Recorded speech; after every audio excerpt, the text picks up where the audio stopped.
Muy buenas tardes a todos. Bienvenidos a este nuevo Sembrando Ideas, un espacio de la Escuela Superior Politécnica del Litoral para, junto con un grupo selecto de panelistas, conversar sobre un tema central a través del cual investigadores de nuestro país y a veces también del extranjero pueden contribuir con sus opiniones y además, más que nada, con sus contribuciones al desarrollo de esa área en el país. El tema de hoy es los avances y tendencias en sistemas distribuidos y computación en la nube. Vamos en primer lugar a presentar la agenda para la tarde de hoy. Luego de esta pequeña bienvenida, vamos a proceder a presentar a cada uno de nuestros panelistas y cada panelista, conforme vaya siendo presentado, tendrá la oportunidad de, durante unos 10, máximo 12 minutos, presentar su tema. Finalmente, cuando los 4 panelistas ya se hayan presentado, abriremos el foro para la parte quizás más rica de este conversatorio, que es el poder dialogar con los diferentes asistentes a que puedan hacer sus preguntas a los panelistas. Como vamos a indicar en un momento, las preguntas tan solo se las realizarán en ese momento de la agenda. Sin embargo, en cualquier momento ya pueden empezar a enviar sus preguntas a través del chat de Zoom. Y finalmente haremos un cierre y agradecimiento final. Bien, por favor, les rogamos mantener sus micrófonos apagados para así asegurar la mejor calidad del audio.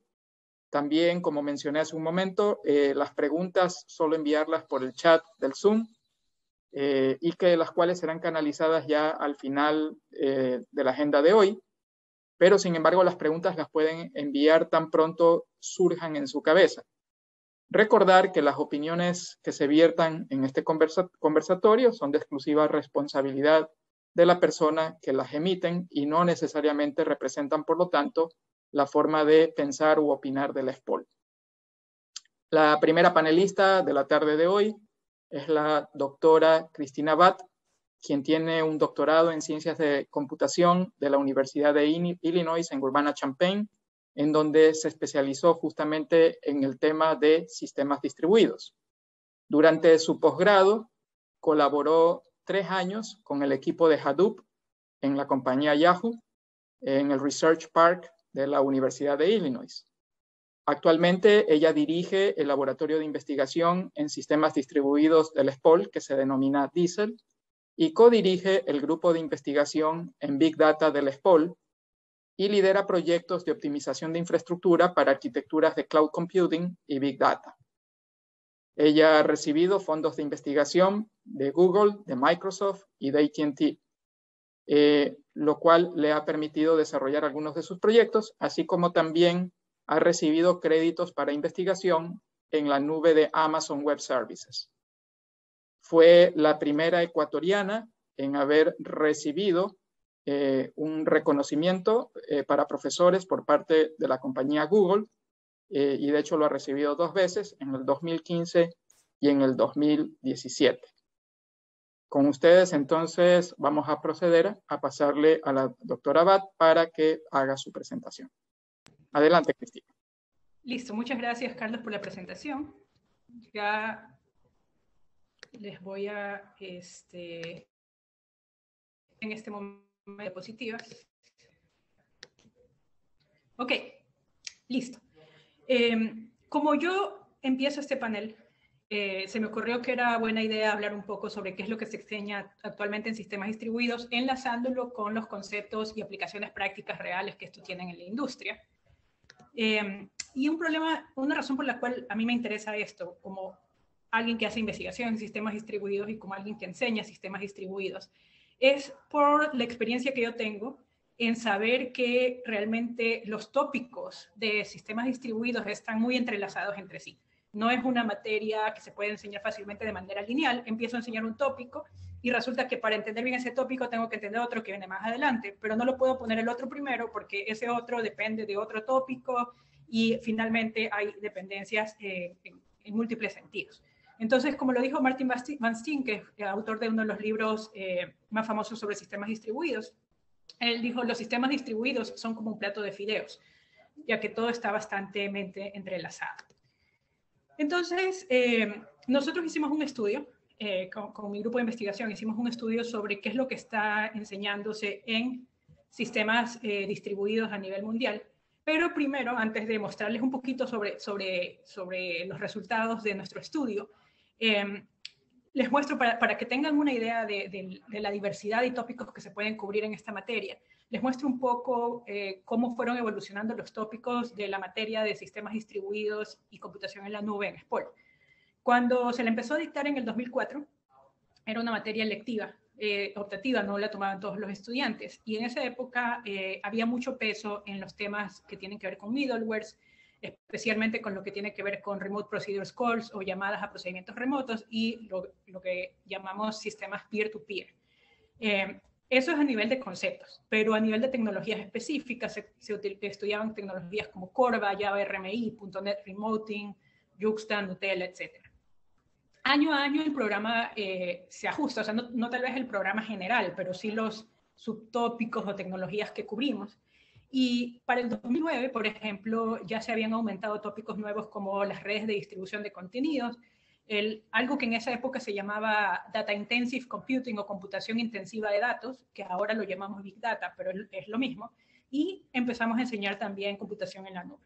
Específicamente enseñábamos cosas sobre cómo funciona Akamai, cómo funciona MapReduce y Hadoop, y de la nube Amazon Web Services, los estudiantes empezaron a poder usar Amazon Web Services en sus proyectos, gracias a los créditos que esta compañía otorga de manera gratuita a instituciones educativas.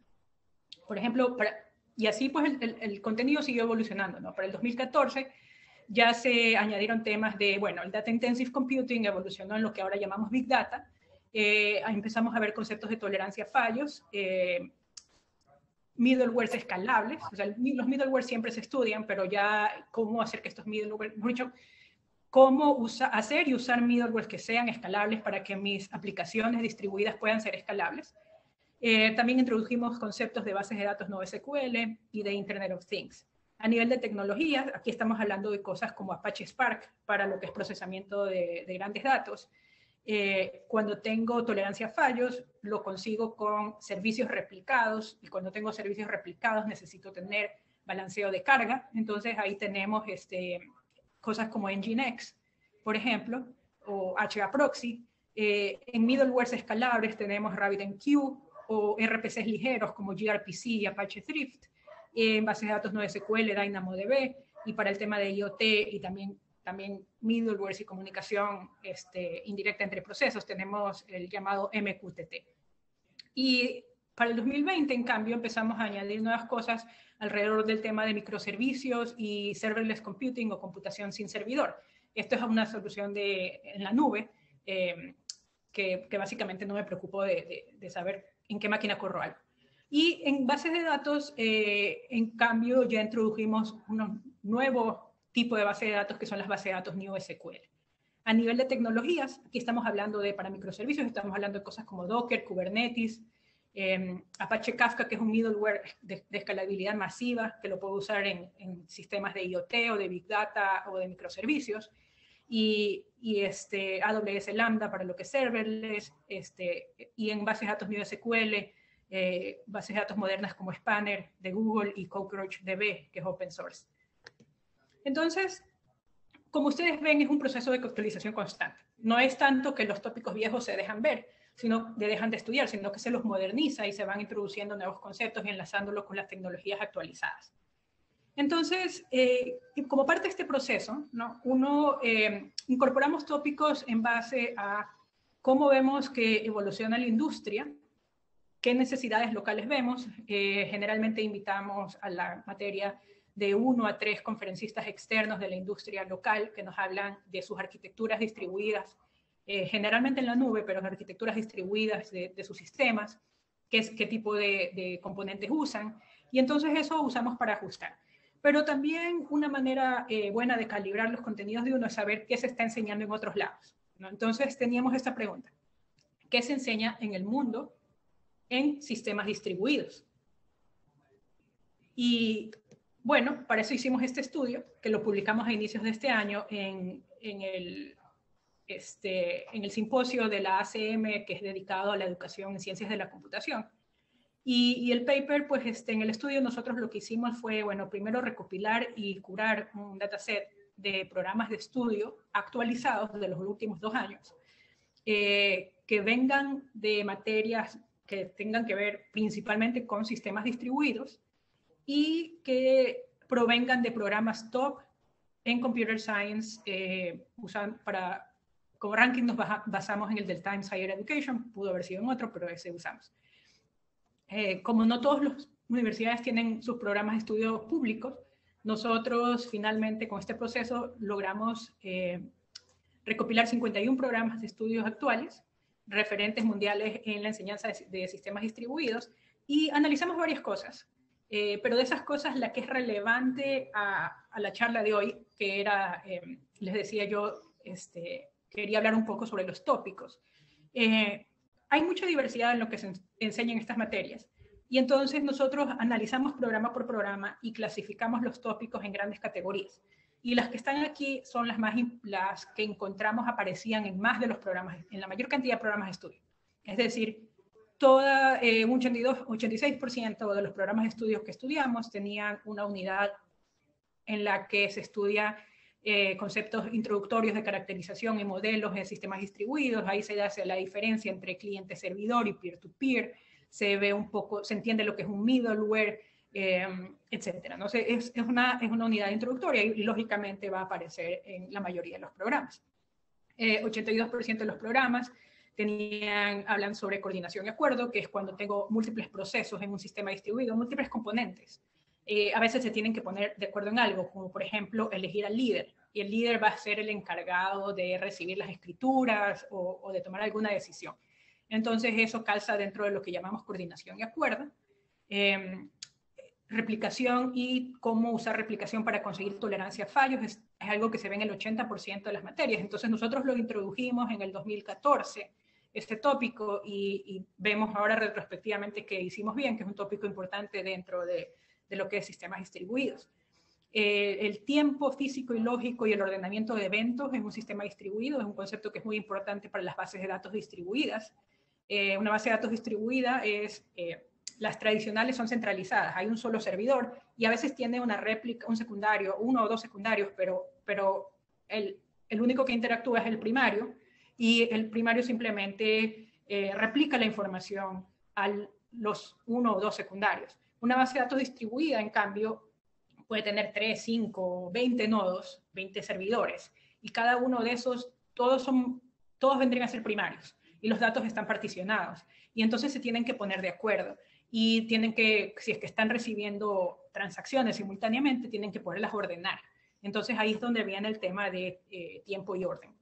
Invocaciones remotas, ahí es donde entran estos middlewares que les decía, de publish, subscribe, de invocaciones a procedimientos remotos, de colas de mensajes también. Consistencia, que tiene que ver con cuando tengo datos que están replicados en múltiples computadores, cómo me aseguro que estén consistentes. Y ahí en este tema y en el siguiente, consistencia y también transacciones y control de concurrencia, son 2 temas en los que se estudian bases de datos distribuidas. Entonces, las bases de datos distribuidas son las NoSQL y las NewSQL, no las tradicionales, no un RDBMS tradicional. Entonces, yo en lo que les acabo de explicar, les hice un poco así como que resumen de los temas, pero es muchísimas más cosas, o sea, hay mucha variabilidad. Es decir, ok, el 82% de los programas de estudio tienen el tema de coordinación y acuerdo, pero dentro de ese tema, los subtemas que estudian varían mucho. Entonces no voy a entrar en estos detalles, pero ustedes pueden revisar el paper si alguien está interesado.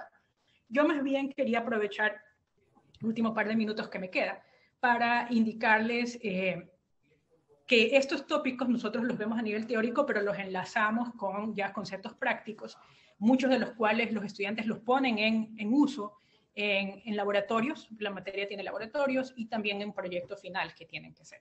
Entonces, por ejemplo, yo les hablaba de redes de distribución de contenido, entonces los estudiantes tienen un laboratorio en el que pueden usar CloudFront, que es una red de distribución de contenido de Amazon.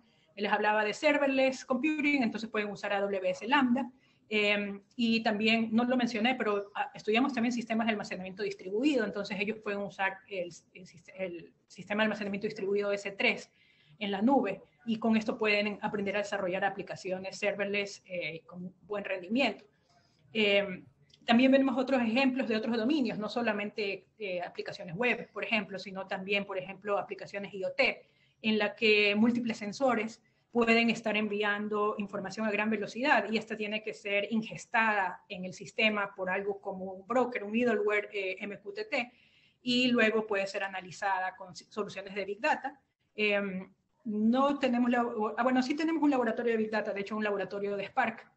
Entonces, los estudiantes aprenden a usar Apache Spark, un poco también de Apache Kafka, y con eso tienen una idea, se empapan un poco de cómo pueden ellos luego implementar soluciones de Big Data, que es algo ya que se sale del alcance de la materia, pero de todas maneras pueden empaparse un poco con estos temas de actualidad.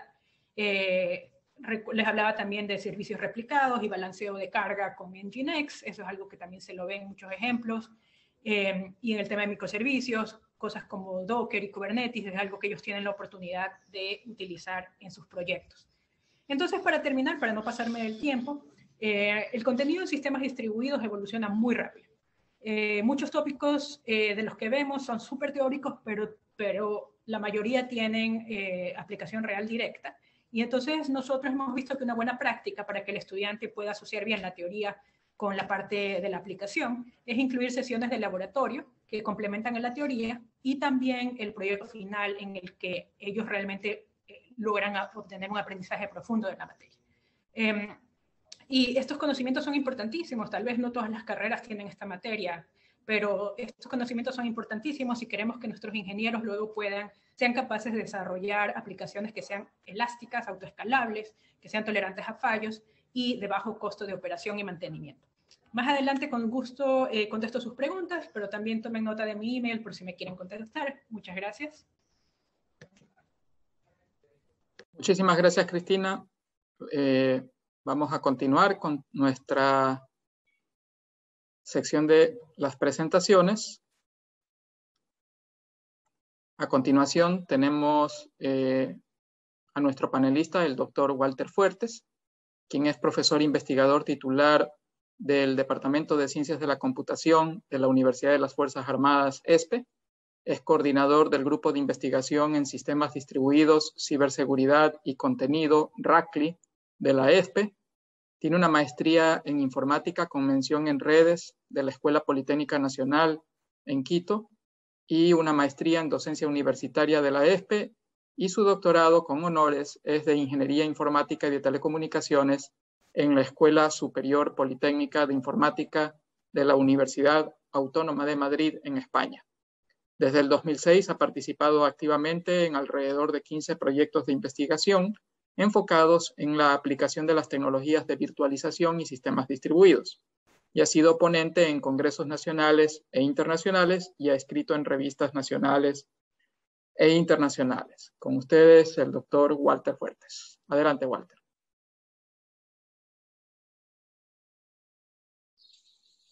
Por favor, prende el micrófono. Ahí sí. Bueno, buenas tardes, estimado Carlos, estimados panelistas, estimados participantes, un gusto saludarles. En primer lugar, quiero agradecer la gentileza de su invitación, y dado que tenemos apenas 10 minutos, déjenme coordinar y sincronizar el tiempo nada más. Para hasta 11 te permito. Perfecto, gracias, Carlos. Entonces, yo más o menos me imaginaba que Chris iba a abordar un poco la parte teórica, y yo lo que he intentado es un poco dar algunas ideas claves y presentar un par de proyectos exitosos en relación a los sistemas distribuidos y a las nubes computacionales. Entonces, voy a intentar compartir mi pantalla.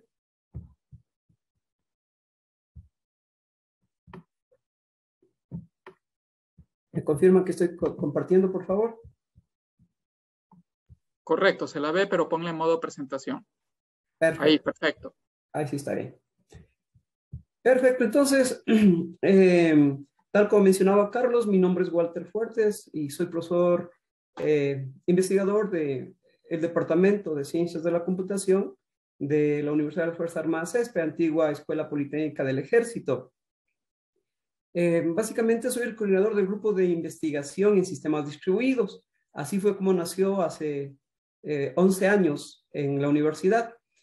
Sin embargo, en ese entonces cambió la ley, cambió el nombre de la universidad y bueno, a la ESPE se le designó la responsabilidad de potenciar el dominio académico investigativo de la seguridad, de la defensa y la sociedad. Entonces, quien un poco trabajaba en el área de la ciberseguridad y la ciberdefensa era este servidor. Entonces, hicieron una actualización de los grupos de investigación y es por esa razón que se llamó Sistemas Distribuidos, Ciberseguridad y Contenido.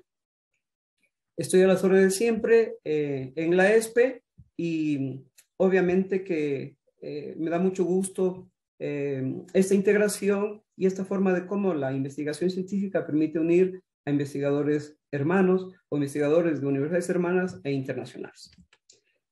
En virtud del tiempo, solamente haré una descripción del problema. Hablaré de algunos avances y tendencias de los sistemas distribuidos de la nube computacional y asimismo les comentaré pues, estos casos exitosos que nosotros hemos hecho. Para el público presente, pues evidentemente que vivimos en una época en la cual es absolutamente necesaria la conectividad, la portabilidad y el uso de diferentes servicios que normalmente se encuentran ahora en la nube o en el Internet. Y claro, ¿cuáles son las principales preocupaciones que de una u otra manera han resuelto los sistemas distribuidos? Que tal como mencionaba Chris, no son nuevos, son de hace muchos años. Inclusive en nuestra formación académica, hace muchos años ya hablábamos de CORBA, DICOM, RMI, ese tipo de aspectos. Entonces, hablamos de los sistemas operativos distribuidos, por ejemplo, y realmente que era un tópico bastante interesante. Bueno, la verdad es que ahora se requieren, por ejemplo, aplicaciones comerciales del tipo bancario, en la cual, pues, hay un escenario bastante inmenso. Hay una matriz ubicada en una ciudad y hay un sinnúmero de sucursales ubicadas en diferentes partes del mundo, con miles de transacciones permanentemente. Entonces, realmente que se ha necesitado que se pueda distribuir de mejor manera tanto el procesamiento como el almacenamiento. La implementación de diferentes tipos de servicios, ahora que tenemos la telefonía celular y un sinnúmero de ventajas a través de las nubes computacionales.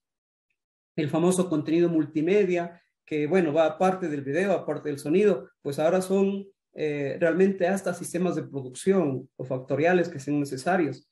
La complejidad de los sistemas distribuidos, ¿no es cierto? En el cual pues existen un sinnúmero de servidores ubicados en diferentes países, en diferentes entornos, con diferentes plataformas, y eso exige un sistema distribuido por su escalabilidad. Por ejemplo, lo que mencionaba, los sistemas o la telefonía celular o las redes celulares que han venido incorporando un sinnúmero de servicios adicionales que de una u otra manera han facilitado la vida de los usuarios.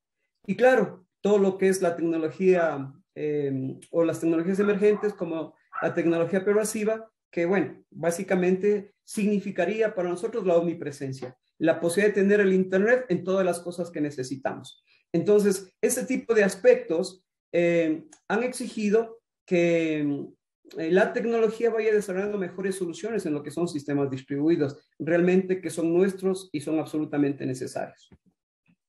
Entonces, un poco solo para conceptualizar, pues los sistemas distribuidos, obviamente que son una colección independiente, una colección de equipos independientes, ¿ok? Pero que funcionan como que fuera uno solo. Eso sería básicamente. Se necesitan sumar todos esos recursos para cuando hay exigencias de alta disponibilidad, de balanceo de carga, de tolerancia a fallos, como mencionaba Chris, y es por eso la necesidad de esto. Los dos ejemplos puntuales que se ha venido trabajando en años anteriores era la clusterización y el grid, definitivamente. Sin embargo, con el paso de los años, pues las cosas se han ido transformando. Por ejemplo, antes hablábamos siempre de sistemas monolíticos y luego hablamos de sistemas de microservicios, por ejemplo, y en ese sentido la nube computacional ha resuelto varias cosas. No significa que sea una solución definitiva, significa que con el avance tecnológico, con la microelectrónica, con el avance de las telecomunicaciones y obviamente de la ingeniería de software, pues se vienen dando soluciones bastante interesantes. En este caso, la computación en la nube no es sino un paradigma que permite utilizar varios servicios empresariales a través de una nube pública, a través del Internet, por ejemplo. Entonces, los sistemas distribuidos vienen siendo utilizados, por ejemplo, para todo lo que son redes de área local, redes de área extendida, redes de área metropolitana, inclusive redes de área extendida y con el Internet o el Internet también. ¿Ok? Obviamente que para nosotros ha servido, por ejemplo, para aspectos industriales y de factorización inclusive, en donde los procesos productivos se utilizan, en los que se utilizan varios sistemas distribuidos. Inclusive en la industria de los automóviles, es un poco interesante hablar de este tema, ¿no? E inclusive en el mundo del Internet of Things y ese tipo de aspectos. Muy bien. Actualmente nosotros vivimos en un mundo de la nube computacional. En la nube computacional nosotros identificamos diferentes tipos, bueno, básicamente 3 o 4 que se hablaban. El privado, en donde tú tienes tus propios equipos, ¿ok? En la pública, en donde tienes que rentar necesariamente los servicios y los equipos. Y bueno, un híbrido que sería la combinación de los dos. No obstante, en cualquiera de estos esquemas siempre se habla de 3 capas de la nube. Y obviamente la una es la nube como servicios, el software como servicio, la infraestructura como servicio y la plataforma como servicio. Por lo tanto, este paradigma de la nube computacional, de una o de otra manera, pues ha servido para que los empresarios no tengan que invertir tanto en hardware y software, sino más bien contratar este tipo de servicios, lo cual puede ser hasta cierto punto favorable, pero también hay que reconocer que esto de una u otra manera significaría perder cierta libertad, cierta independencia y también cierta, digamos que, cierto rol en la información que tú manejas, porque no sería solamente tuya, sino que podría estar inclusive tercerizada. Entonces, en este ámbito de las nubes computacionales, pues, en los últimos tiempos se ha venido hablando de lo que es la nube distribuida, ¿ok? Que sigue siendo, pues, una distribución de diferentes servidores de la misma nube, pero obviamente el gobierno de esa nube sigue siendo de proveedor de servicios. Y lo que han intentado es acercarse más a los usuarios, porque claro, en función de la distancia, pues se incrementan los servicios. En función de la capacidad de transmisión, en función de los niveles de seguridad, se incrementan el costo de los servicios. Y dentro de este contexto, pues hemos visto que hay un tema denominado la computación de borde o de frontera, que también lo llaman los expertos en esto, lo llaman también la computación edge o de frontera o de borde. Y claro, lo que se ha intentado es que cada vez más, así sea una nube computacional, esté mucho más cerca del usuario. Es decir, que de una o de otra manera sirva para garantizar que la independencia de la conectividad a través del Internet o a través de las redes y los niveles de seguridad se acerquen más al usuario y no sean tan complejos. Entonces, en ese sentido, pues han habido diferentes tipos de avances y diferentes tendencias en estos sistemas y por eso les mencionaba antes, las tendencias actuales hablan del sector bancario, definitivamente porque todos necesitamos hacer pagos a través de la nube. Me animo a decir que con este problema o las consecuencias provocadas de la pandemia, pues hemos tenido que asumir el teletrabajo, la teleeducación, la telemedicina, y eso ha obligado a que muchos actores y no actores pues traten de vincularse a este tipo de servicios e inclusive a rentar servicios a través de la nube. La realidad aumentada, que es una de las formas más adecuadas para poder entrenar a los usuarios y dar soporte exactamente a la gente que trabaja en este tipo de soluciones. Las instancias virtuales, que no es sino pues la posibilidad de acceder a través de máquinas virtuales o a través de servidores virtuales a los servicios de la nube, las evidencias digitales o la colección de evidencias digitales que permiten las investigaciones en el campo de la informática forense, ¿ok? Que de una u de otra manera sirven inclusive para poder analizar cierta data que tienen altos volúmenes de información y que está únicamente puesta en las nubes computacionales. Las librerías virtuales y el acceso remoto a los servidores. Estas tendencias han ido cambiando nuestra vida. Hace 10 años hablaban mucho de las tecnologías de virtualización, pero resulta que estas fueron, si se puede decir, reemplazadas por soluciones un poco más modernas, en donde los sistemas distribuidos y la nube computacional, pues han dado pasos debidamente agigantados en el desarrollo. Entonces, antes Chris hacía referencia a los dockers, a los contenedores, y nosotros creemos que esa es una solución que ha permitido modernizar el servicio que nos otorgan las nubes computacionales. ¿Estoy bien con el tiempo? Estoy con las justas con el tiempo. Brevísimamente. Nosotros hemos hecho algunas investigaciones y en este caso yo quería mostrarles un poquito sobre una solución que hicimos con el famoso editor Etherpad, que es un editor en tiempo real en línea, pero que tenía el problema de que había sido creado en una estructura monolítica.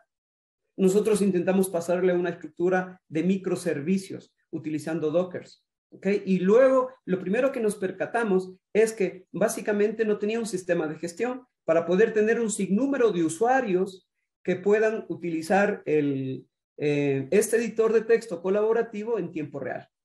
Entonces, nosotros lo que hicimos fue crear un sistema de gestión en una plataforma de tal manera que cualquier persona que quiera acceder al Etherpad, pues lo haga en un entorno ya de microservicios. Y por eso, obviamente, utilizamos Docker como tal, utilizamos varios contenedores que de una u otra manera nos permitían que un buen número de usuarios puedan acceder y utilizar el mismo editor colaborativo, más o menos como la idea que tiene Overleaf. Sin embargo, hemos notado nosotros que cuando hay varios usuarios utilizando diferentes aplicaciones o dispositivos móviles, pues puntualmente empieza a caerse el servicio que da Etherpad, ¿no? Esa sería una solución que nosotros utilizamos a través de sistemas distribuidos. Otra solución interesante que ya la mencionaba Chris es en relación a las redes de sensores inalámbricos. Nosotros hicimos un proyecto bastante interesante en hacer un sistema de monitoreo de polución del aire que nos iba a servir a nosotros para disminuir la problemática actual de los contaminantes del aire. Entonces, armamos algunas redes de sensores inalámbricos. Nosotros mismos trabajamos con estas placas electrónicas tipo Arduino. Teníamos también placas Raspberry Pi y como mencionaba Chris, pues nosotros teníamos un broker MQTT, que es un protocolo que puede servir como servidor, valga la redundancia, que emite mensajes de los diferentes clientes y que luego pues a través de web services podría ir guardándose cierta información en las bases de datos, no necesariamente estructuradas, y luego a través de Big Data, de Business Intelligence, de aprendizaje automático, de minería de datos, etcétera, podría ser de utilidad para que quienes son los responsables de estos contextos puedan tomar sus decisiones. Eso nos ha permitido hacer proyecciones en el tiempo, nos ha permitido esa misma idea trasladarle, por ejemplo, al tráfico urbano o trasladarle a videojuegos educativos para ciertos aspectos que nos han dado bastante éxito. Bueno, lo demás pues tiene que ver con el proceso que nosotros hicimos en cada uno de estos nodos, cómo los formamos, cómo los construimos, cómo los fabricamos y cómo finalmente quedaron y cómo fuimos a los diferentes lugares y tomamos miles de datos, porque esa es una característica fundamental de las nubes computacionales, es que la capacidad de almacenamiento se incrementa y nosotros como universidad pues tenemos una infraestructura de la nube en donde se almacenaba miles de información. Esta misma idea la estamos utilizando en el ámbito de la ciberseguridad. ¿Para qué? A través del análisis de tráfico malicioso, que es en cualquier cantidad, pues nosotros a través de este procesamiento podamos hacer predicciones y hacer análisis de vulnerabilidades y análisis de amenazas. Hasta aquí mi presentación, estimado Carlos. Muchas gracias, Walter. Bien, vamos a continuar con nuestro tercer panelista y antes de presentarlo quiero recordar a los asistentes que por el chat pueden irnos enviando sus preguntas, de tal manera que apenas lleguemos a la sección de preguntas para los panelistas las podamos canalizar hacia ellos. Nuestro tercer panelista es Edwin Bosa. Él es un candidato a doctorado en el programa de doctorado en Ciencias Computacionales Aplicadas del SPOL. Su trabajo de investigación busca mejorar la planificación de tareas en plataformas de computación en la nube. Durante sus estudios de posgrado, ha trabajado en el Laboratorio de Investigación en Sistemas Distribuidos del SPOL. en el 2019 realizó una estancia de investigación en AT&T Labs, en New Jersey, diseñando y evaluando algoritmos de planificación y colocación para microservicios en ambientes basados en contenedores. Desde el año 2020 es docente invitado en las asignaturas de Sistemas Distribuidos y Procesamiento Masivo de Datos en la Universidad de Especialidades Espíritu Santo de la ciudad de Guayaquil. Recuerden hacernos las preguntas por el chat. Con gusto las pasaremos a los panelistas. Adelante, Edwin.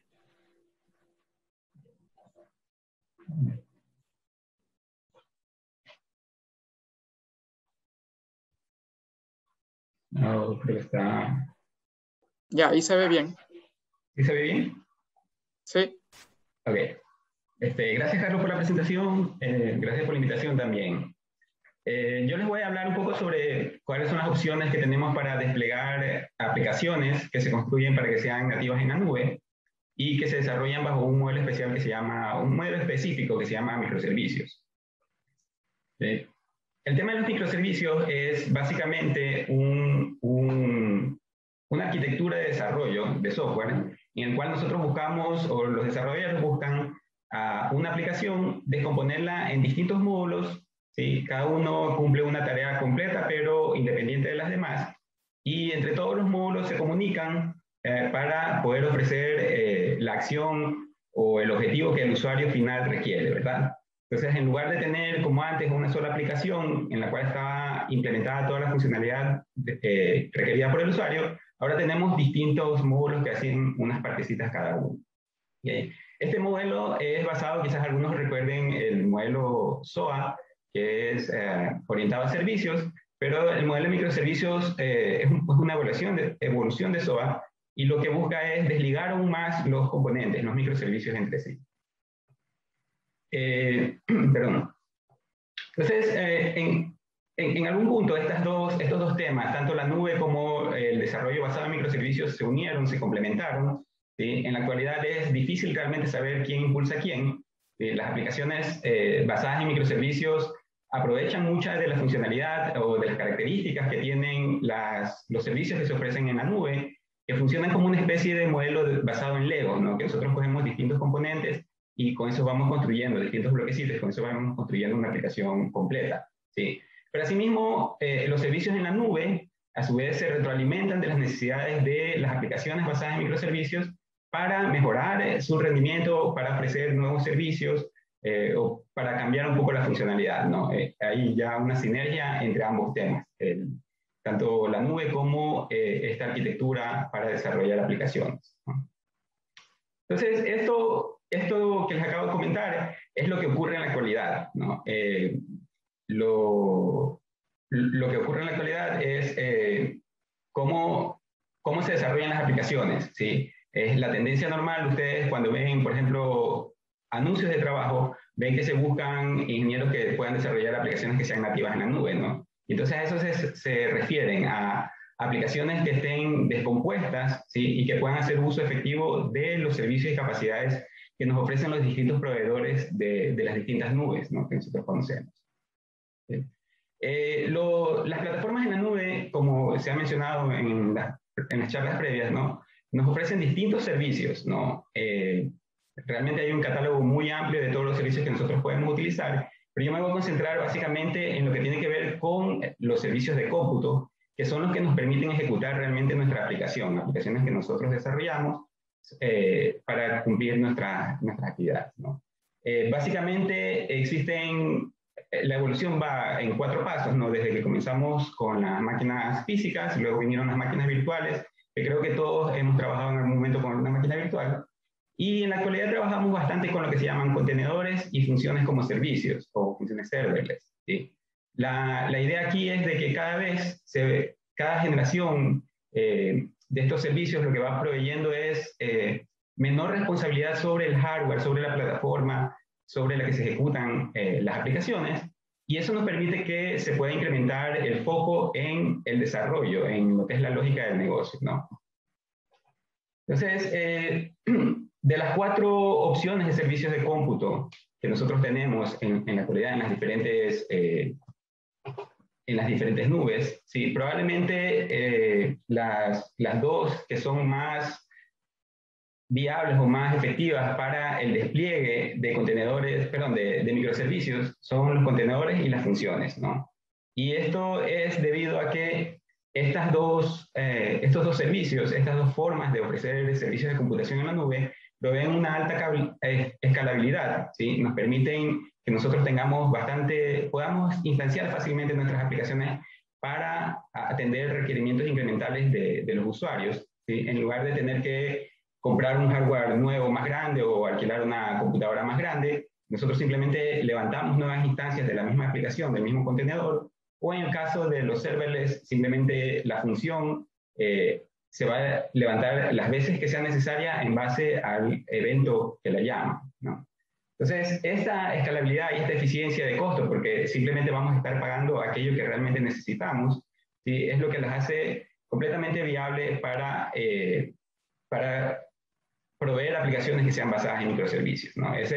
Nuevamente, ese es el estado actual. Las aplicaciones actualmente, las que son nativas en la nube, se desarrollan en esta modalidad que se llama plataformas basadas en microservicios y se despliegan en servicios en la nube principalmente cuando tienen que ser las aplicaciones, las partes de la aplicación que desarrollamos nosotros, se despliegan utilizando contenedores y funciones como servicios, ¿no?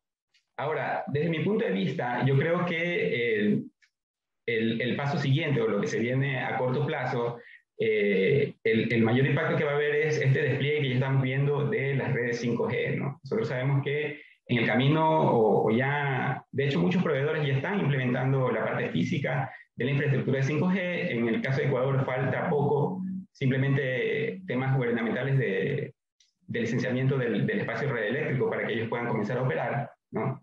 Y entonces estas redes 5G nos van a permitir conectar muchos más dispositivos, ¿sí?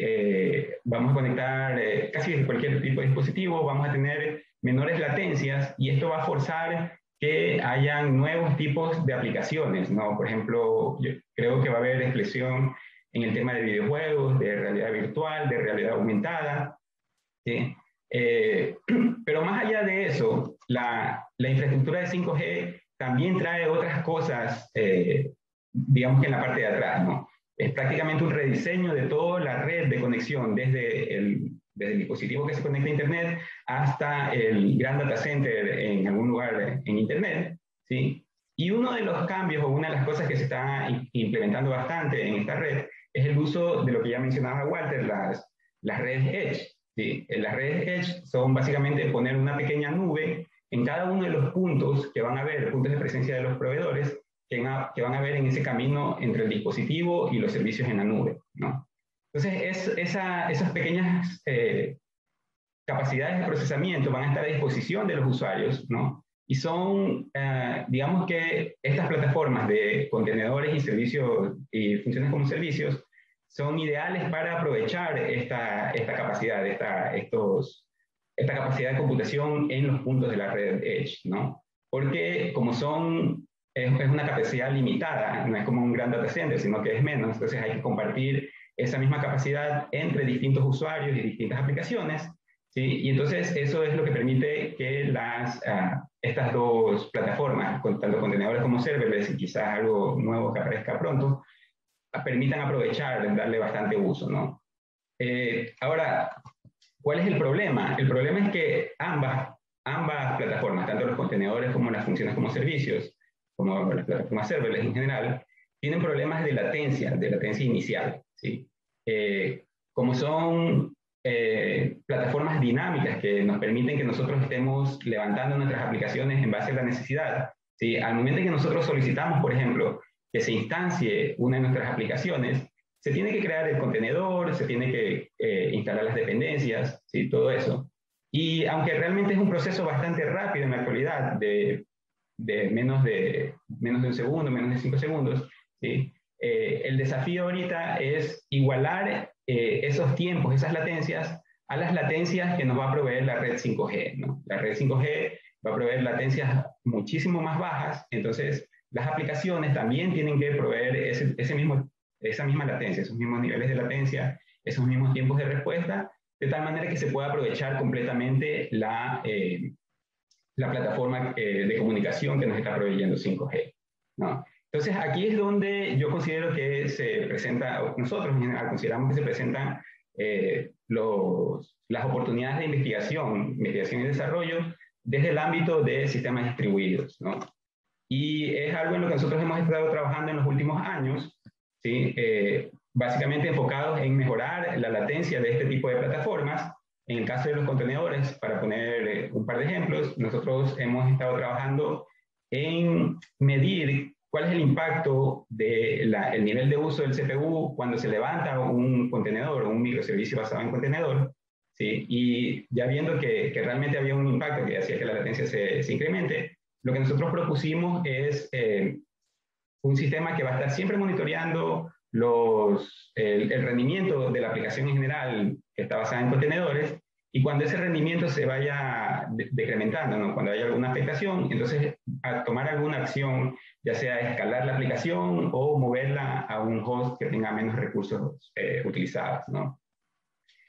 Y otro de los puntos que nosotros hemos estado trabajando con las plataformas serverless ya, este ha sido quizás el área de mayor énfasis de investigación en los últimos años, ¿sí? Y entonces, entre las mejoras que otros grupos han propuesto estaba el uso de capas de caché para mejorar los tiempos de acceso. Entonces nosotros complementamos ese trabajo con el uso de un nuevo algoritmo de asignación de tareas, de tal manera que explotamos aún más la presencia de la caché para reducir el tiempo de inicio de los microservicios que están basados en serverless. Entonces, ya para concluir, ¿no? Lo que a mí me gustaría que les quede claro o que les quede presente es que esta arquitectura de microservicios es cada vez más popular y yo creo que va a tener un fuerte impulso en el momento en que ya se despliegue 5G, ¿no? Los desarrolladores van a tener necesidad de saber cómo aprovechar esta capacidad de poner partes de la aplicación, de una aplicación grande, en distintos puntos en el camino entre el dispositivo y la nube, y cómo mejorar, utilizar eso para mejorar el rendimiento de la aplicación, ¿no? Y básicamente eso, ¿no? Que existen todavía desafíos abiertos que podemos mejorar esa latencia, ¿sí? Y o sea, desafíos para mejorar la latencia de estos servicios que nosotros vamos a desplegar como microservicios en la nube, ¿no? Entonces, ahí les dejo mi correo en caso de que tengan alguna consulta. Igual vamos a atender las consultas en la charla, ¿no? Muchísimas gracias, Edwin. Recordándole a los asistentes que pueden enviarnos sus preguntas a través del chat del Zoom. Y nuestra cuarta y última panelista es Jennifer Sellery. Ella es docente titular de la Universidad Técnica de Machala, donde dicta las asignaturas de investigación científica y fundamentos de programación. Es directora del grupo de investigación Gitco Web. Es coordinadora de la maestría en software de la Universidad Técnica de Machala. Ha sido coordinadora del Congreso Internacional de Tecnologías para el Desarrollo TECDES y coordinadora de la Red Temática de Ciencias de Computación de la REDU Ecuador. Es ingeniera de sistemas por la Universidad Técnica de Machala con una maestría en informática empresarial por la UniAndes. Actualmente realiza su tesis en el programa de doctorado de ENTICS de la Universidad de Coruña en España. Con ustedes, Jennifer Sellery. Adelante, Jennifer. Muchas gracias, Carlos. Buenas tardes con todos. Qué placer estar en este panel compartiendo experiencias relacionadas a las tendencias que existen actualmente, sobre todo en los sistemas distribuidos y computación en la nube. Gracias a Carlos, gracias a Martita por la gestión y la organización de este evento y a todo el decanato de investigación de la ESPOL. Me voy a permitir compartir la pantalla. Me confirma, por favor, si estamos viendo una presentación que tengo por acá. Sí, se ve muy bien. Perfecto. Muchas gracias. Creo que vamos a complementar los temas que ya han expuesto quienes me antecedieron en la palabra. Ya había hablado Cristi sobre las tendencias de estos temas en la parte de educación, luego hablamos algo de ciberseguridad y los avances en el desarrollo que tiene Walter, y terminamos revisando la parte de microservicios con el panelista anterior. Yo quisiera conversar y traer también a colación un tema que deberíamos discutir también los investigadores y académicos de las distintas universidades en nuestro país. Yo le he denominado Cloud Computing el futuro de las pymes como una interrogante. Nosotros desde nuestro grupo de investigación estamos trabajando, terminando ya, un modelo de madurez para gobiernos de seguridad en Cloud Computing. Y mientras lo hemos venido desarrollando, pues nos encontramos con bastante información alarmante sobre este tema. Y quisiera compartirlo en esta tarde. Hablaremos muy poco sobre esos modelos y cuáles son las tendencias a utilizarse dentro de las pymes. También mencionaremos que para las pymes puede ser un aliado el uso de este servicio, el tema de cómo va en Ecuador, en nuestro país, y los desafíos que se pueden encontrar al momento de quererse implementar. Eso a manera de agenda. Pues, perdón, creo que estoy un poquito adelantada por acá, perdón un ratito, déjenme regresar al principio, por aquí. Ahora sí. Entonces, nosotros conocemos que el Cloud Computing, este servicio, permite ofrecer servicios de computación a través de Internet. Y algo que podremos destacar es que actualmente existe una gran demanda digital. Por eso es que este servicio, este modelo de servicios, ha tenido tanta aceptación, sobre todo en países europeos.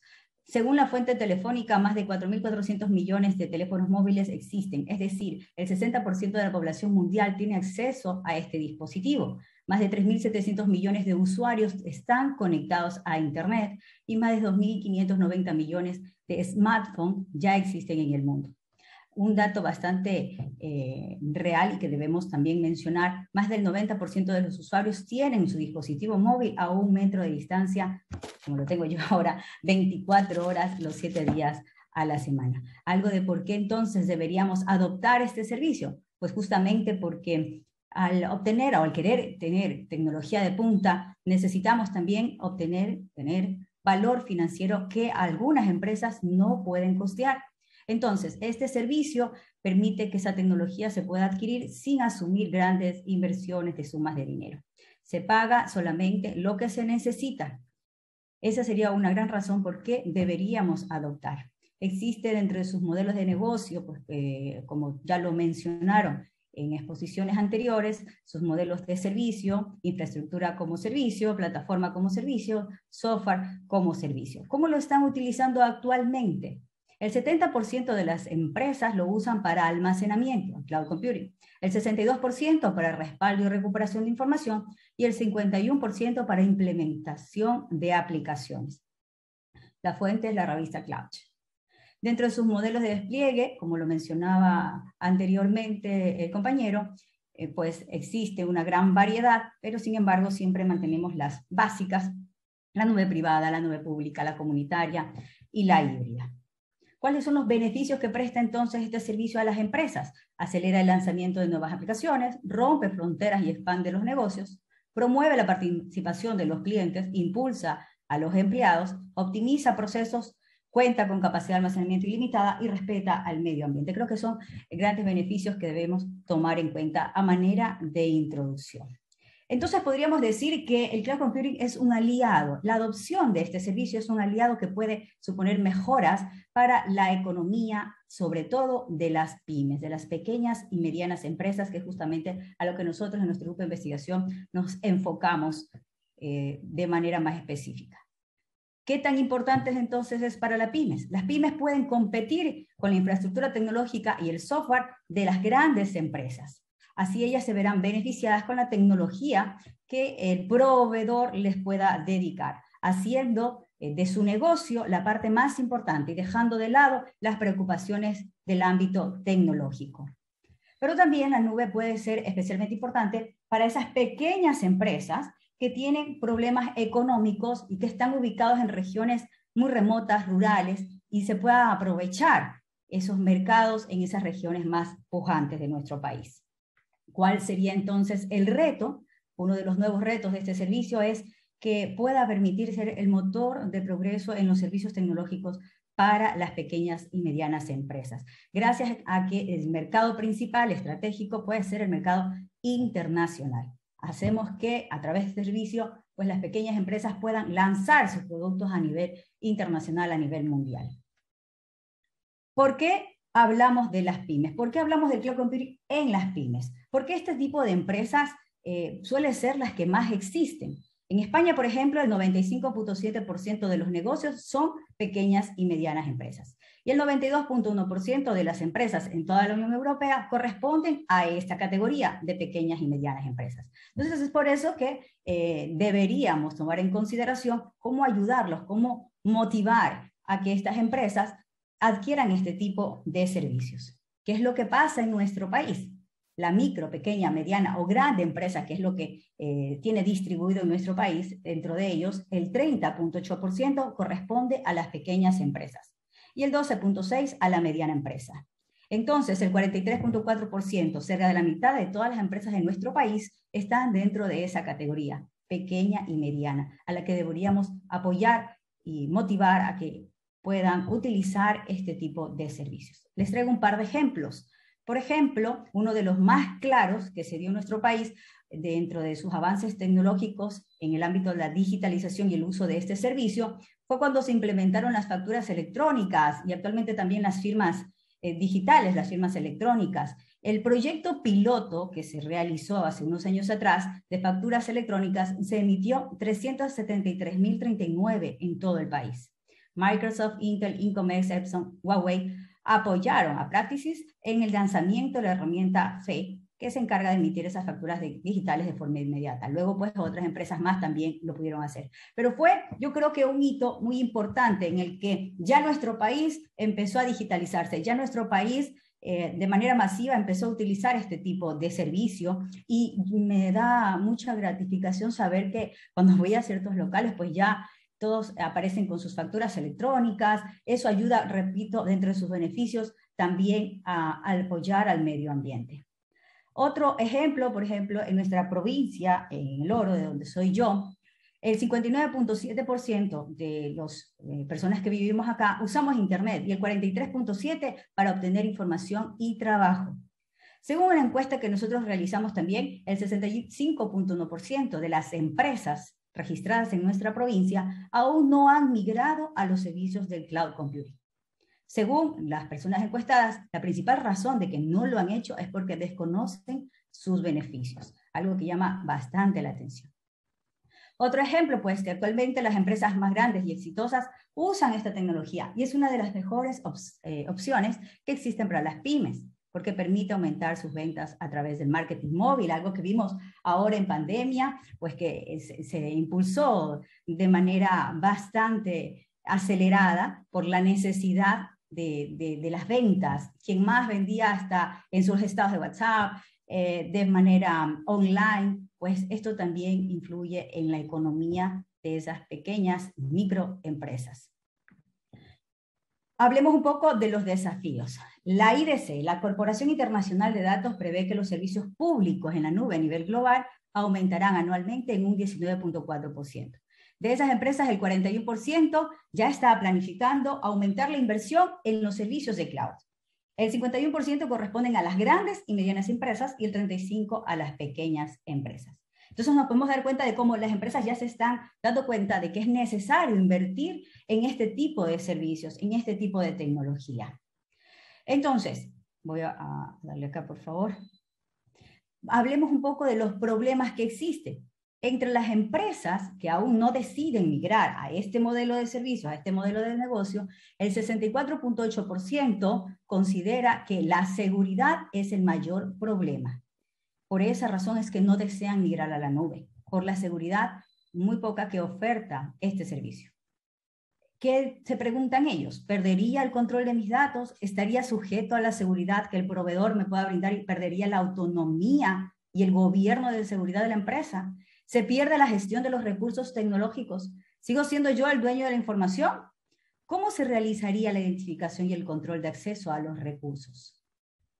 Esas son preguntas que muchos de los empresarios, dueños de pequeños negocios se hacen al momento de que uno les conversa, les platica en relación a cambiar, a migrar a un servicio en la nube. Son preguntas nada fuera de lo común, nada de otro mundo, pues cualquier dueño de una empresa se haría las mismas preguntas. Para eso se han implementado algunas normas, guías a nivel internacional que permiten tratar de menoscabar un poco más sobre la seguridad de la información en cloud. Tenemos, y hemos nosotros estudiado bastante las normas ISO, las diferentes legislaciones que existen en los países, que en nuestro país, cabe mencionar, es muy pobre. Además, deberíamos ya pensar a implementar una infraestructura necesaria para la seguridad física, no solamente por parte de los proveedores, sino también por el gobierno de nuestro país. Creo que deberíamos trabajar en conjunto, de manera colaborativa, para mejorar esa legislación que actualmente no da ningún beneficio ni a una parte como el cliente, ni a la otra, el proveedor. Existen a nivel mundial algunas empresas que están realizando sus distintos aportes, la ISO, NIS, ENISA, ISACA, entre otras. Y quisiera finalizar también destacando que existen muchos ataques a nivel mundial. Según la empresa auditora Deloitte, en un estudio que hizo sobre Cyber Risks Information Security Study, 4 de cada 10 organizaciones sufrieron una brecha de seguridad en los últimos años. Por otro lado, también existe un estudio global realizado por el Ponemon Institute, donde se devela que el costo total promedio de una violación de datos fue de 3.62 millones de dólares y de 141 por pérdida o robo de registros. Unas cifras bastante alarmantes, que por esa razón pues muchas personas dicen que no, definitivamente no se sentirían seguros al utilizar este tipo de servicios.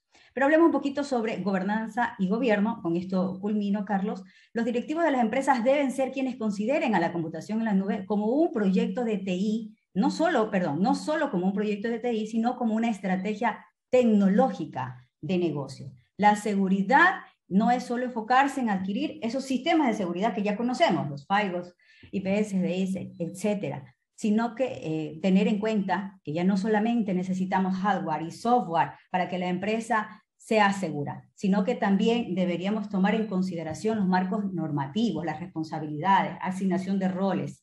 Todo eso deberíamos, no solamente los entendidos de la parte tecnológica, sino los directivos de las empresas también deberían involucrarse. Por esa razón, repito, como lo dije en un inicio, estamos tratando nosotros de implementar un modelo de madurez para gobiernos de seguridad en cloud computing que lo puedan utilizar todas las personas que estén interesadas en migrar en un momento a este tipo de servicios, que nos haría muy felices a todos quienes queremos ver un mundo bastante digitalizado.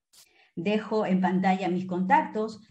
Quisiera que podamos seguir haciendo trabajo en conjunto con respecto a este tema, que a todos nos apasiona, que todos queremos seguir estudiando, y pues me pongo a las órdenes como lo hizo el resto de mis compañeros. Por respecto al tiempo, creo que vamos muy bien. Así que, Carlos, hasta ahí era mi presentación. Gracias a todos. Muchísimas gracias, Jennifer. Para recordarles a nuestros asistentes que en los minutos que nos quedan vamos a proceder a las preguntas de ustedes para nuestros panelistas. Así que, por favor, por el chat del Zoom, no olviden que nos las pueden hacer llegar. Comienzo yo con un par de preguntas para Cristina Abad. La primera es relacionada a lo que mencionaba Edwin Bosa, ¿no? Que él indicaba que una vez que se implemente 5G, la tecnología 5G abiertamente en todos los países del mundo, eso iba a impulsar fuertemente el tema de los microservicios, ¿verdad? Entonces, la primera pregunta mía es, ¿eso afectaría nuevamente a la revisión curricular que tú mencionabas o eso ya estaría previsto ahí, ese futuro impulso que tendría el tema de los microservicios? Y la segunda pregunta es si todos estos cambios tecnológicos y que tú nos mostraste que se han ido dando de forma bastante rápida, no solo afectan a una materia de sistemas distribuidos, sino que podrían en general afectar a varios cursos de la malla curricular de un programa en computación. Listo, muchas gracias, Carlos, por las preguntas, excelentes preguntas.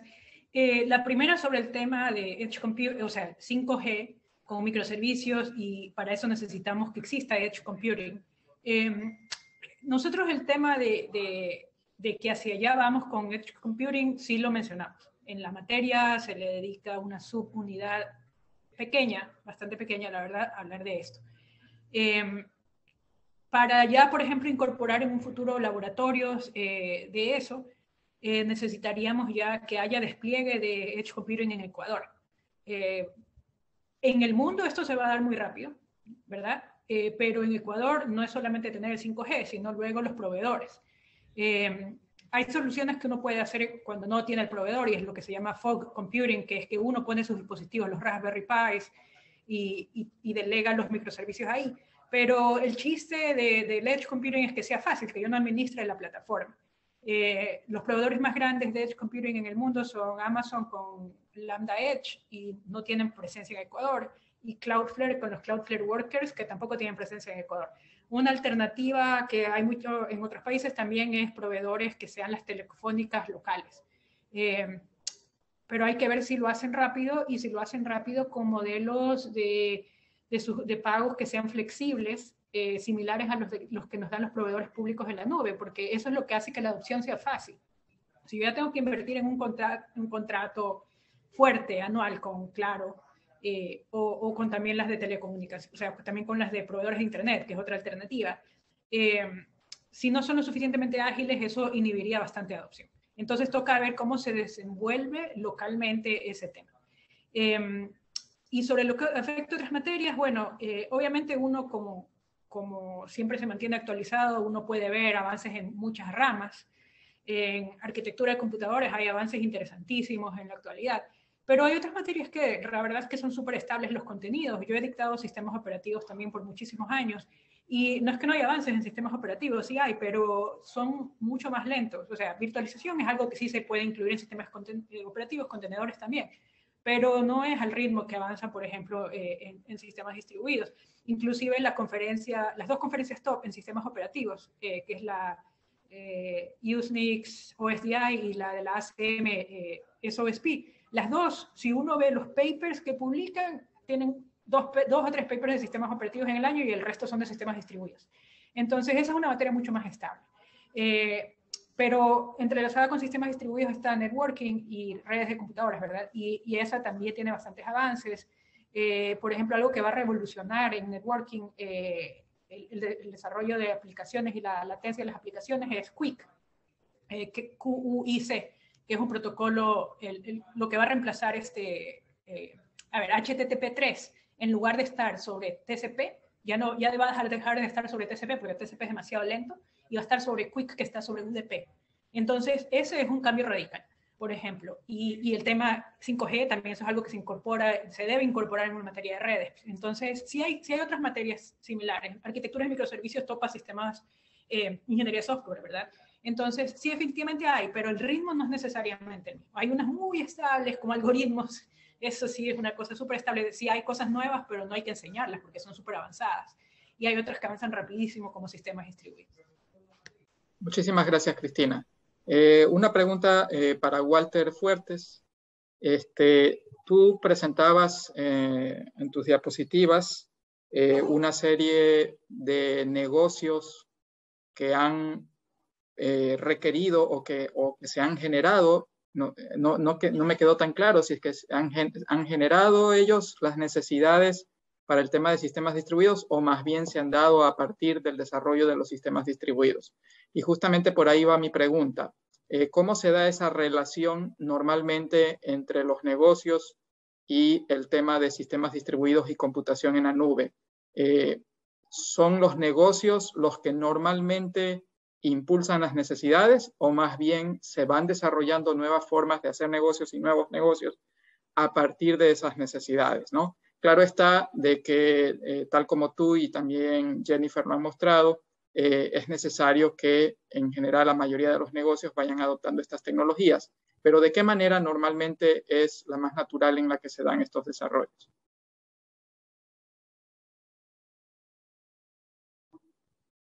Walter. Sí, gracias, Carlos, por la pregunta. Bueno, yo hice énfasis tanto en la declaración del problema como en las tendencias.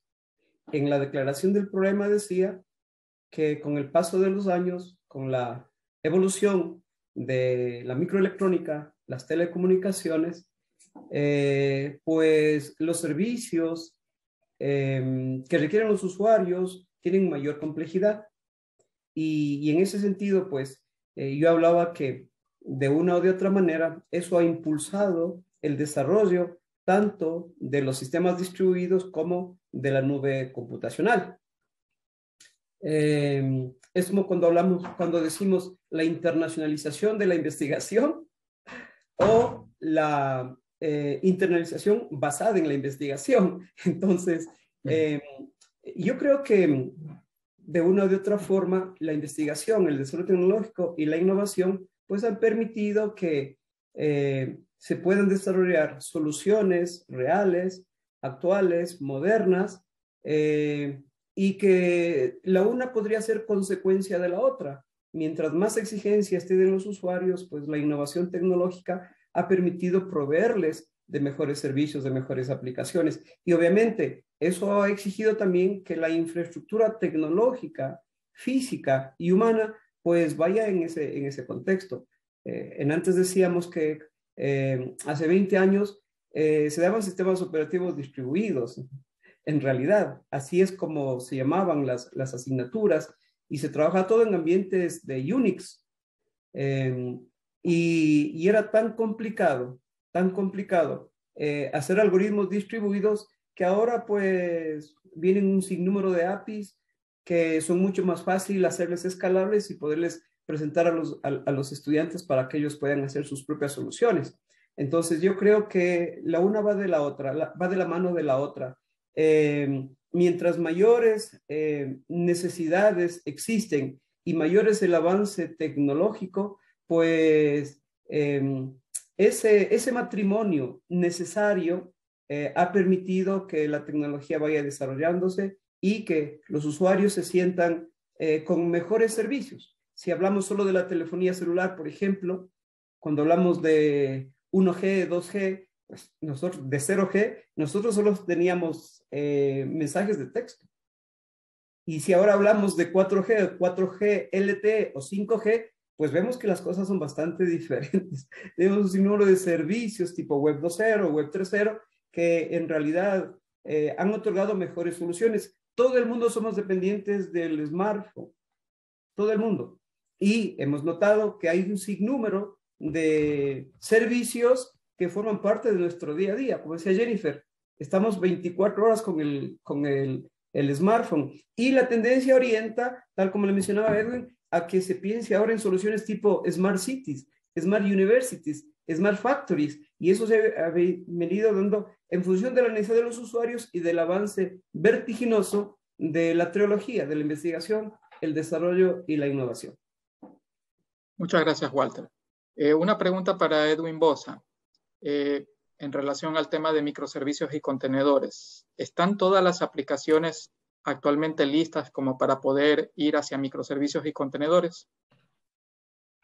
¿Sí se me escucha, no? Sí. Gracias por la pregunta.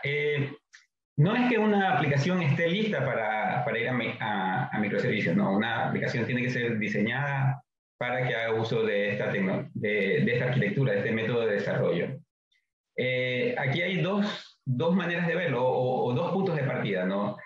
Si tú vas a tener una nueva aplicación, vas a desarrollar recién una aplicación, tienes que tomar la decisión de si la vas a diseñar como un monolito o como una aplicación basada en microservicios, una aplicación distribuida. Y esa decisión va a estar basada en varios factores, incluyendo el hecho de si tú esperas en algún momento que esa aplicación va a tener una subida abrupta de requerimientos de parte de los clientes, ¿no? Si nuestra aplicación es una aplicación que solo se va a correr dentro de una empresa que tiene, no sé, pocas decenas de usuarios, probablemente no sea necesario hacerla basada en microservicios, ¿sí? Basta con una aplicación completamente funcional con un entorno o con una arquitectura monolítica, ¿no? Pero si es una aplicación que nosotros planeamos que en algún momento puede ser utilizada por una amplia base de usuarios y que podría tener un crecimiento vertiginoso, lo más probable es que sea mejor desde el inicio diseñarla basada en microservicios de tal manera que podamos escalar fácilmente la aplicación en el caso de que se presente este crecimiento de los usuarios. Eso desde el punto de vista de aplicaciones nuevas, ¿no? De aplicaciones que recién se van a desarrollar. En el caso de aplicaciones que ya existen, ¿no? Aplicaciones andando en producción, que tienen varios años, ¿sí? La tendencia en realidad es a ir desagregando funcionalidad, ¿no? Ir viendo dentro de esa aplicación cuáles son probablemente las funcionalidades que consumen, que provocan cuellos de botella dentro de la aplicación, ¿no? Puede ser que la aplicación en sí solo tenga por ahí alguna función, alguna funcionalidad, no sé, que sea intensiva en cómputo o que sea intensiva en acceso a datos, ¿sí? Y que requiera esa funcionalidad ser escalada, ¿no? Entonces se puede comenzar a particionar ese tipo o esas funcionalidades que requieren escalamiento temporal y comenzar a desarrollarlos como un microservicio y entonces modificar la aplicación principal para que comience a consumir ese microservicio, ¿no? Entonces, esa es, digamos, la tendencia para aplicaciones que ya existen, que ya están en producción y que se pueden ir poco a poco migrando hacia una arquitectura basada en microservicios, ¿no? No necesariamente vas a, digamos que, desarmar toda la aplicación y absolutamente todo va a ser en microservicios, pero se puede aprovechar este esquema para esas funcionalidades que se pueden convertir en cuellos de botella, ponerlas en microservicios que se pueden escalar fácilmente. Ese es. Muchísimas gracias, Edwin. Una pregunta para Jennifer. Jennifer, tú presentabas que uno de los grandes temores que existen en los representantes de las pymes encuestadas por ustedes era el temor de no ir a la nube por temas de seguridad, de ciberseguridad, ¿verdad? Y en ese sentido, entonces, la pregunta es si actualmente en los repositorios locales de esta empresa los datos están realmente seguros, si cumplen con los requisitos de seguridad, de contingencia y de calidad que se esperaría. Gracias, Carlos. Pues justamente fue una de las inquietudes que a nosotros nos llevó a hacer esta pregunta, pues, ¿no? De cuál era el limitante de por qué no migran las empresas hacia servicios cloud computing. La mayoría de ellos nos demostraron en sus respuestas de que era la seguridad de la información. Sin embargo, pues, dentro de lo que estas empresas, de las que decían justamente que tenían este miedo, este temor, ellos tampoco tienen actualmente implementado un gran modelo de seguridad, ni una gestión o un gobierno de seguridad como tal, e incluso ya habían sufrido ataques. Sin embargo, el miedo perdura. En alguna ocasión, el gerente de una empresa muy reconocida, exportadora bananera de nuestra provincia, con quien tuvimos una entrevista, pues nos invitó, estuvo participando él y el director de tecnologías de la empresa, de la corporación, pues sí nos comentaba que habían tenido ataques, pero por lo menos decían ellos, ¿no? En forma criolla, sí, pero el problema fue nuestro. Aquí encontramos el responsable, ya le habían ido a presentar este tipo de servicios a empresas internacionales, decían cómo luego le exigimos a una empresa que ni siquiera está en nuestro país. Ojo con esa parte. Entonces, ¿por qué? Porque ellos decían, ni siquiera está aquí, ¿cómo le exijo a ese proveedor que me dé atención, que recupere los datos, que levante el servidor? Entonces yo creo que más vale, el problema está en la concientización, en capacitar realmente al personal técnico y directivo de las empresas sobre la responsabilidad real de un proveedor, porque el proveedor será responsable del servicio. Por supuesto, tendrán limitaciones, tendrá que dejarse todo claro y por escrito, pero sin embargo la empresa, el cliente, también tiene su responsabilidad. Repito, según lo que tú me preguntabas, ellos sí han tenido, una de las empresas más importantes que nosotros encuestamos, sí tuvo problemas, incluso recientes a la encuesta, de pérdida de información, pero ellos decían que asumían la responsabilidad, pero ¿cómo le pedían a un externo, un proveedor desconocido físicamente, que no tenía ni una oficina aquí en el país, porque estaban hablando de proveedores internacionales, cómo le exigían a ese proveedor que no desaparezca incluso? Yo creo que por ahí va el miedo de las grandes empresas. En cambio, por el lado de las empresas pequeñas, ellos sí que no tenían pues ni conocimiento de la parte de seguridad de la información. Sin embargo, sí se hacían esas preguntas que mencionaba en la presentación. Luego, que esa información la van a tener ellos y son dueños de información, pueden hacer algo con esa información.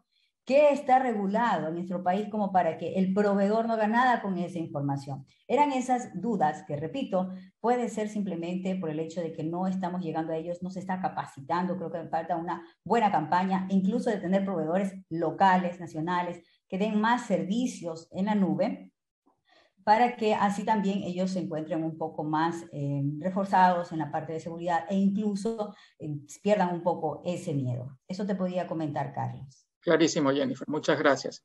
Una pregunta abierta a los 4 panelistas. El que desee responderla puede responder. ¿Qué tecnologías recomendarían ustedes para trabajar con web semántica o knowledge graph? No sé si alguno de ustedes quisiera recomendar algo.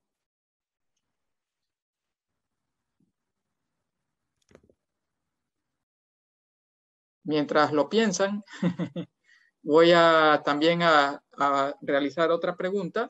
Esta estaría más dirigida para Edwin Bosa o Walter Fuertes, pienso yo. Cualquiera de los dos podría quizás contestarla. La pregunta es si existen lineamientos generales o está definido alguna forma de un threshold para poder decidir cuándo una aplicación requiera ser gestionada como microservicio versus ser desarrollada en forma monolítica. Por ejemplo, algo relacionado a la cantidad de usuarios, a la ubicación de los usuarios, al tamaño de los datos, etc. ¿Existe algún lineamiento general o alguna buena práctica en ese sentido? La voy a contestar primero yo. No hay algo como que, o sea, un threshold, una regla de oro de decir esta cantidad de usuarios, esta cantidad de data. Como lo mencionaba antes, es más bien tratar de identificar, ¿no? Ya desde el diseño de la aplicación, si es que van a ver dentro de esa aplicación funcionalidades que se pueden convertir en cuellos de botella. ¿Sí? Eso en realidad es algo bastante desafiante. De hecho, creo que aquí podría complementar un poco Cristina en el tema de que como parte del trabajo de lo que se enseña en sistemas distribuidos, ¿no? Luego nació como pregunta hacia ese trabajo el hecho de si se está enseñando cómo hacer la medición del rendimiento de las aplicaciones, ¿no? Si es que en las carreras de ingeniería de sistemas o de computación estamos enseñando a hacer medición de rendimiento de sistemas, ¿no? Y eso esa parte creo que es clave aquí, ¿no?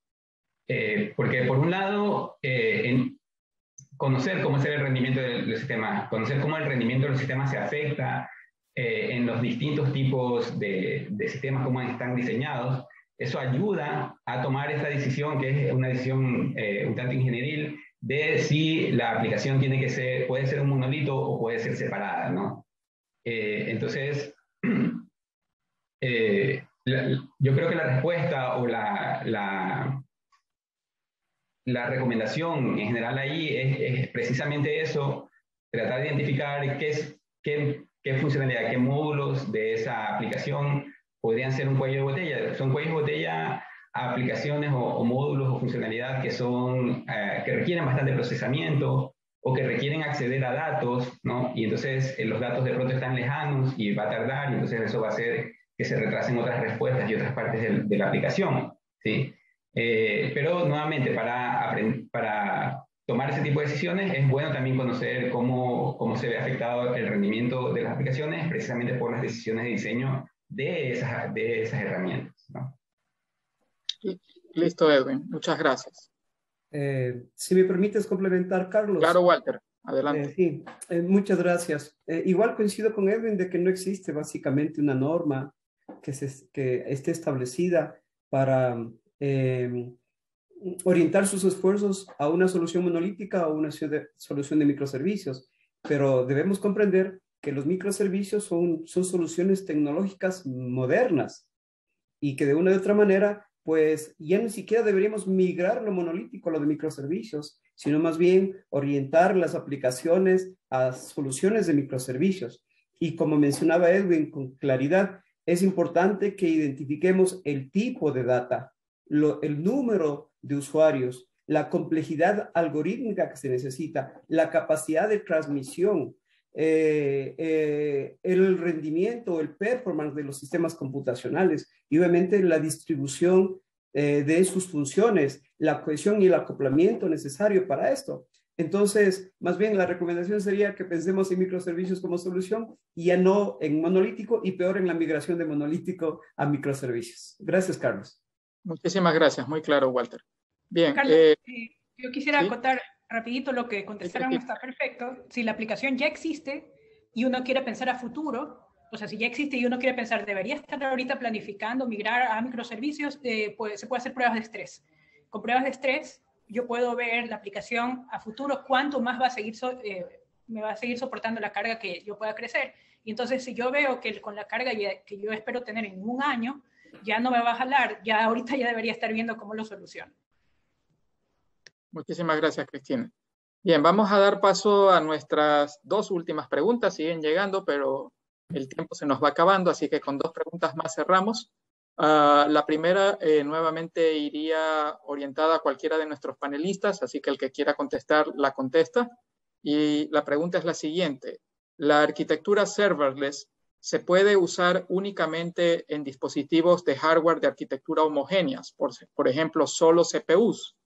¿O también podría ser utilizada con dispositivos con aceleradores, por ejemplo, con GPUs, unidades de aceleramiento tensorial, etcétera? Esa es la pregunta. ¿La contesto yo? Bueno, Edwin, adelante. Ok. O sea, ¿cómo explicarlo? Cuando hay esta tecnología serverless, no, cuando se implementa la plataforma que se va a utilizar para proveer el servicio serverless, sí, esta plataforma va a hacer uso de los recursos que estén disponibles en el nodo donde esté instalado, ¿no? Entonces, si tú tienes un servidor donde tienes acceso a estos dispositivos, entonces tú puedes también proveer esos dispositivos o el acceso a esos dispositivos a las funciones que se están ejecutando a través de la plataforma serverless, ¿no? Entonces no es que se esté limitando solo a CPU, se puede hacer uso de los otros dispositivos de cómputo. O sea, eso sería el modelo operado. Muchísimas gracias, Edwin. Y nuestra última pregunta también es una pregunta en el sentido de qué se puede hacer y qué no, y es la siguiente. ¿Se pueden implementar sistemas distribuidos en una computadora? ¿Cómo sería la situación en ese caso? ¿O solo es posible hacerlo cuando se tienen servicios como AWS, GCP y IBM Cloud? Sí, yo puedo contestar eso, seguramente Walter o cualquiera. Sí se puede, no es necesariamente algo ideal porque pierdo la tolerancia a fallos, pierdo la escalabilidad, pero el punto es que son procesos de software independientes que no se comunican que no pueden invocar una función en el mismo espacio de direcciones y no pueden usar la memoria, no pueden escribir en la estructura de datos del otro, sino que tienen que comunicarse entre sí por un mecanismo externo, por ejemplo, utilizando invocaciones remotas en la misma máquina, pero son invocaciones remotas, o utilizando MQTT en la misma máquina, o utilizando algún middleware en la misma máquina. Como cuando tengo un programa que usa una base de datos que está en la misma máquina. Ese no es el deployment real, pero para un entorno de pruebas lo puedo hacer. Pero como tú dices, ¿solo sería para un caso de pruebas o habría un caso en producción donde haga sentido hacerlo? O sea, podría tener sentido si es que ese software se fue desarrollado para ser escalable y yo solo yo no quiero la escalabilidad, solo quiero el API, o sea, la funcionalidad que me da, pues lo puedo correr en una sola máquina, en ese caso. Sí. Bueno, muchísimas gracias, Cristina, y muchas gracias por sus preguntas. Siguen llegando, pero como digo, ya el tiempo se nos fue encima. Así que quiero agradecer nuevamente a nuestros 4 panelistas, a nuestros asistentes. También anunciarles que este Sembrando Ideas ha sido grabado y que por lo tanto pronto pondremos la grabación a disposición pública para que la puedan volver a ver ustedes o compartirla con quienes consideren conveniente. Muchísimas gracias a todos, buenas tardes y los esperamos en nuestro siguiente Sembrando Ideas.